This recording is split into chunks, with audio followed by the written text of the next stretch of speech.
everyone, and welcome to our next Meet the Creator video. This is our second interview that we are creating for the month of August. And in case anyone that's watching or listening didn't realise, August is in fact International Women in Translation Month. So we are very, very lucky that this time I'm going to be interviewing not one, but two creators. I'm going to be interviewing both the author and also the translator of a fantastic YA novel, which is called In Your Orbit. So the month is very much an annual celebration of women writers from around the world who are writing in languages other than English. So just like to introduce to you our author this afternoon, which is Lise Villadsen. Thank you very much for being here. And also the translator, which is Caroline Waight. Nice to see you as well, Caroline. Okay, now we usually ask our authors if they wouldn't mind starting with a little bit of a reading. Is that okay with you, Lisa? Yes, definitely. I'm going to read the beginning of the book In Your Orbit. Yeah. She's lying with her head in my lap, and I can smell her freshly washed hair, but I can feel how messy it is too. The bird's nest in my sister's mid-length hair remind me of my own, the ones I tear in with a comb each morning. There's a laptop on the bed in front of us, the screen flickering with voices and light. I lift my eyes and glance towards the half-open window. The sound of nearing summer drifts inside. Blackbirds whistling, the drone of a lawn mower in a garden far away. Don't stop, says Cecil. I'm not stopping. You're thinking about something else, I can tell. No, not really. Then my fingers set to work again. I stroke the soft skin at her temples, moving behind her ear, down her neck. She sighs, turns her head and looks at me. You're literally the best snuggler in the world. As soon as she's asleep, I stop the film, seesaw her head gingerly out of my lap and set it on the pillow.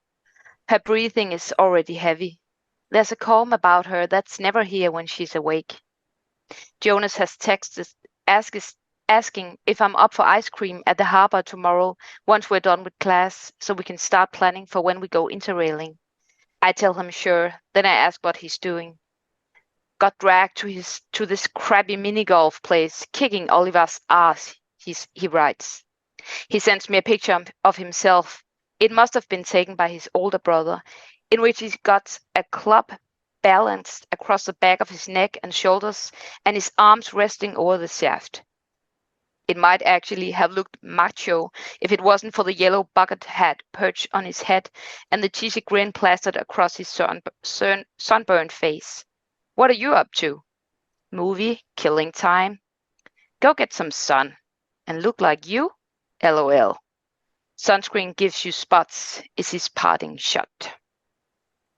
Yeah. Fabulous. Thank you very much. So just for those of our viewers that haven't encountered the book before, it's basically a book about our main protagonist has a sister, an older sister, who is suffering with anxiety. And it's a lot about the effects that has on the family, isn't it? Yes, it's the family dynamics I'm actually zooming in on. How it is to be the sibling, the healthy one, kind of, and then have the sibling who really needs you, who needs your support, who needs the parent support, and it's such a difficult position to be in, to both wanting to, comfort your sister and be there for her, and at the same time you want to live a life of your own. This is the struggle the main character is going through. Thank you very much. Yes. So I read online that you started writing when you were 14. Is that right, Lisa? Yes, that's correct. Goodness me. Yeah, it was a long way. That was my first novel, which it took. I mean, I was 14 when I wrote it the first time, and then I was 32 when it got published. So it was quite a journey. But I always wanted to be an author, always. That's just amazing to be that, focused at that age. Just completely astounds me. It really does. But more the better for us that you did decide to stick with it, because I did love reading the novel. I really did. And it does show very clearly and movingly the impact that it has on other family members when one person is suffering from poor mental health. Is that theme something that you already knew a lot about, or is it something you had to do a lot of research on? No, I mean, I had some personal experience with this, having a person in your life, which you are very near to, who suffers from something, and you have to support them. And at the same time, you also have to maintain a life of your own. But I also did some research on particularly anxiety, which is what the sister is suffering from in this novel, because it's such a I don't know what the name is, but anxiety is just a huge thing in mental health issues for young people right now, and has been for some years.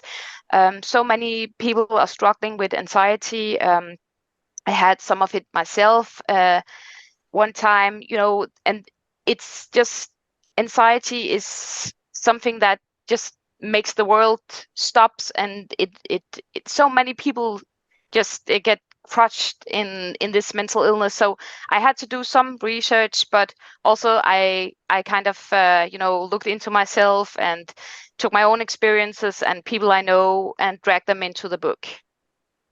Yes, I'm, and as I mentioned to you before, I also have a member of my family who suffers quite badly with anxiety, and certainly as a parent reading it, I found myself torn between the mother and the father in the story, who have got very different ways of dealing with it. Each are valid, but very different, aren't they?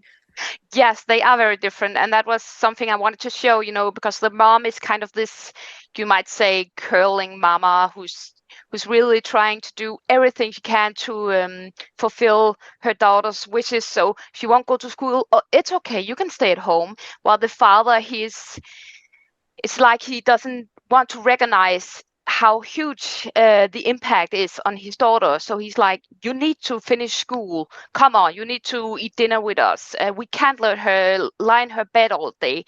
He doesn't want to, realize how bad it is.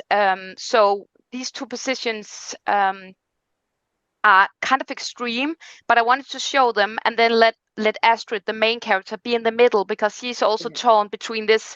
On the one hand, she looks at her sister and be like, why can't you just get out of bed? Why do I have to be here and take care of you all the time? And on the other hand, she sees and she experiences how real it is, that it's like her sister can't do these things. It's you can't see the disease. It's invisible, but at the same time, it's present in the room all the time. Yes, definitely. And I really felt for Astrid, because I mean, this is a time in her life when she's just discovering feelings for boys, and she's got thoughts of her future, and there are strong themes of friendship running through it as well. And yet she's got this huge guilt, hasn't she? Because she feels guilty because she wants a life of her own, and that was heartbreaking to me. It was, I felt so sorry for her. I really did. I really felt for her. So I know you've written other YA books, but am I right in thinking this is your first translated novel that's been published in the UK? Yes, that's absolutely right. Okay, and hopefully not your last, because No. I very much enjoyed it. Thank you. So just to come to you, Caroline, I know that you're a very experienced translator. I've been reading up about you as well. And I'm very interested in how that process usually works. Do you have lots of contact with the author typically? How does that go? Yeah, so it really varies. And of course, I try to take my cue from the author, because sometimes they really, really want to be involved, which I actually love, because I really like discussing the text, like the nitty gritty of the text, and like word choices, everything, kind of the rhythm, the detail of it is a lot of fun. So that's great. But also, not all authors do want to be that involved. And that's also completely fine. So yeah, it's actually a huge spectrum. I've had everything from authors who are just like, no, I don't even need to read it. You just do it. To authors who want to look at every single thing, and then like everything in between. So really, it's all fine with me. Yeah. It's all good. It's all good. Yeah, exactly. Yeah. Whatever they want, really. Absolutely fine. And what are I can imagine there must be difficulties in translating someone else's work, but bearing in mind the importance of keeping the nuances in the text. And is that affected as well by the different languages? Because, there are many more words for certain things in some languages than others. That's a really good question. Yeah, absolutely. Absolutely. There is a huge amount. And I mean, this is partly why it is great to discuss with an author, because of course, coming from one language into another, you lose some things inevitably, and there's always a kind of a negotiation there. But you also potentially can gain some things. There's the different qualities of English versus Danish mean that like sometimes it's a bit of you win some, you lose some. Yeah. Because I mean, I feel like there's a lot of cultural difference which can get lost, and part of your job as a translator is to try to make up for that, so that the book doesn't become more bland through your translation. That's what you want to avoid at all costs, that you take this thing which is rich and detailed and complicated and messy, and then you kind of comb it and comb it and comb it, and then it kind of comes out like a book that has none of those qualities, but just I think that's the kind of danger sometimes when you're translating. And so sometimes you need to do the process of combing and then add in a little bit of mess, if that makes any sense.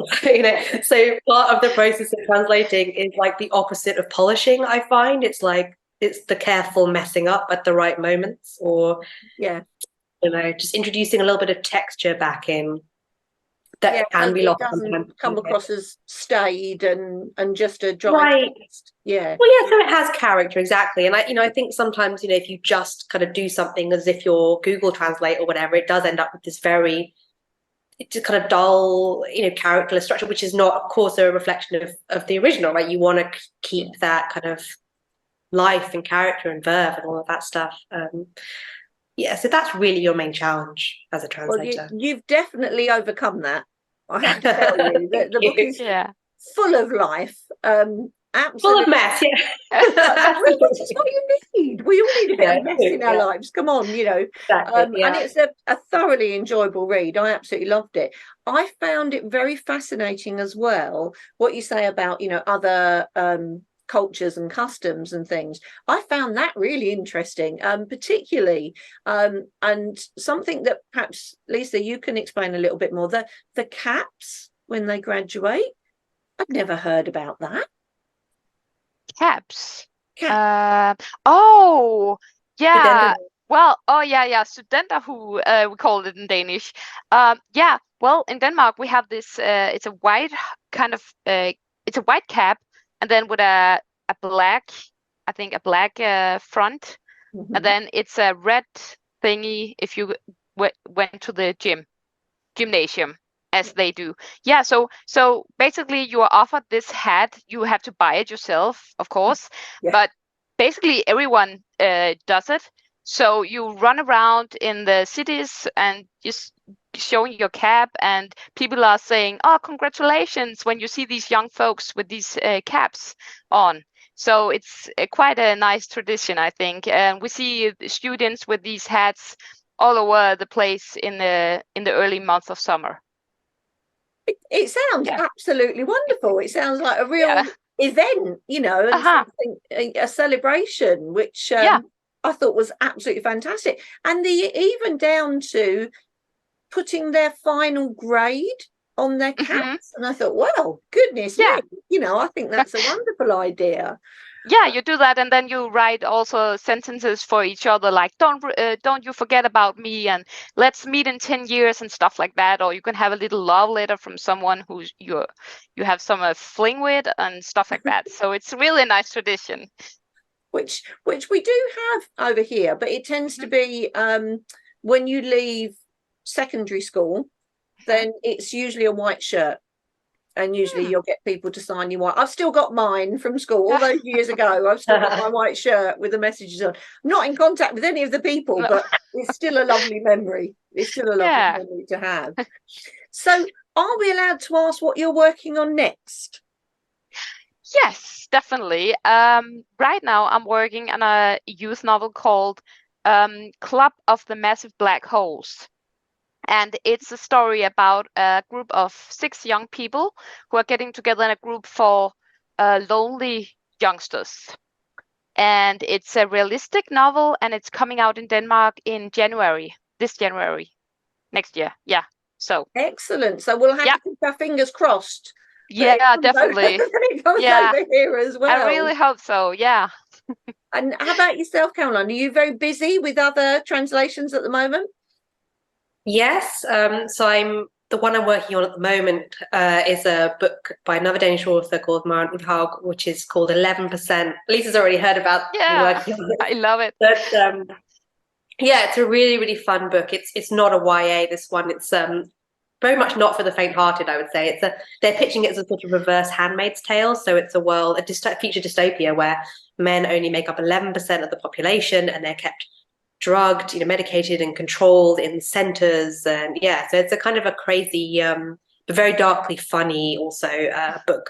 So I'm working on that for publication at the moment. To me, your work sounds fun. You get to read it is fun. Yeah, it's a really good book. I must admit, I'm very lucky in that I get to read lots and lots of children and young adult novels. But I'd quite like the idea of that, being sent the new novels before anybody else has read them. That sounds wonderful. Okay, well, thank you both very much for giving up your time today. As I say, I can't recommend it enough. I thought it was a fantastic novel and I really enjoyed it. And I think it's an important novel because I think it's important for young people that are in these situations to be able to read books about others that are in the same situation, because it's helpful to them. It does help them and it normalizes things, which is how it should be, so thank you very much for writing it, and thank you very much for translating it so well, because it has turned out absolutely amazing. And perhaps, who knows, perhaps if your next one does end up being produced over here, perhaps we'll have you back. That will be really nice. Oh, I hope so. Thank you, Bev. Thank you. Thank you so much. It's been a pleasure. Yeah.